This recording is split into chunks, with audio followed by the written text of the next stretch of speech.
train wheels kept time like an old iron metronome, clicking steadily beneath the passenger car as it rolled westward. A young soldier sat alone by the window, staring through dusty glass at the cornfields of Iowa stretching out under the afternoon sun. He was heading home at last to Nebraska. The war was over. The guns were quiet. But the world and the young man himself were still marked by everything that had happened.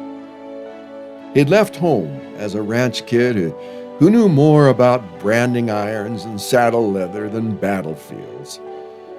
And now he was returning with a duffel bag at his feet, a hat pulled low over his eyes that had seen too much, and a heaviness in his chest that didn't ride easily. Grief sat beside him like an invisible companion. Faces of friends lost in foreign fields flickered through his mind. Their laughter, their courage, their final moments. Freedom had come at a cost, and he carried that cost with him. The rhythm of the rails rolled on, soft and deep, almost like a hymn. As the train swayed, memories rose inside him like a prairie wind. His sweetheart's letters that had steadied him on the darkest nights. Mama's kitchen with its familiar smells. And the hills of home he'd missed like breath itself. Then another memory surfaced. The chaplain's voice during their last chapel service overseas. The man had preached about Samuel and a stone set upright on the battlefield. It was a marker of God's mercy in a desperate time. It was called an Ebenezer stone, a stone of help. The soldier closed his eyes and pictured a boulder back home in the hills. It was a giant rock he sat under countless times, after branding days or after long rides or whenever life felt too heavy.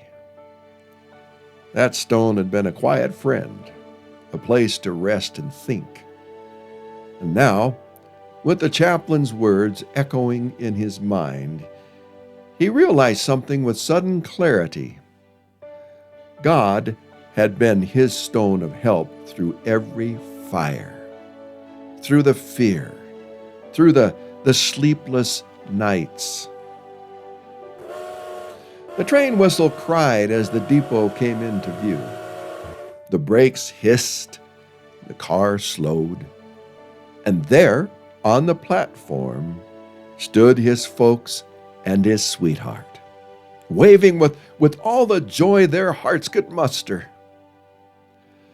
When he stepped down, home wrapped around him like the arms of long-lost friends.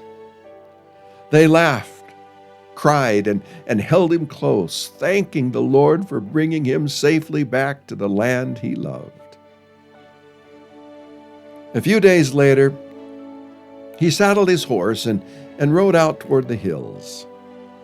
The summer grass rippled green beneath the wide blue sky. Meadowlarks sang on fence posts as if they knew he needed their music. He found the old boulder just where it had always been, weathered and solid. Dismounting, he laid his hand on its rough surface. Gratitude rose inside him, too big for words, too deep for anything but silence. On that quiet patch of ground, he bowed his head.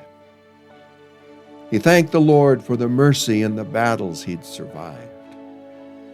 He thanked him for the friends who had fought beside him and for the ones who hadn't come home. He thanked him for his family, his faith, his freedom.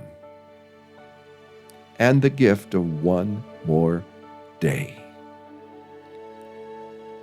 That stone became his Ebenezer, a witness to God's faithfulness through every rise and fall. And every year afterward, when July winds warmed the land, he rode back to that boulder to place his heart in God's hands once again. For he knew, beyond any doubt, that the Lord who had helped him thus far would help him from here on.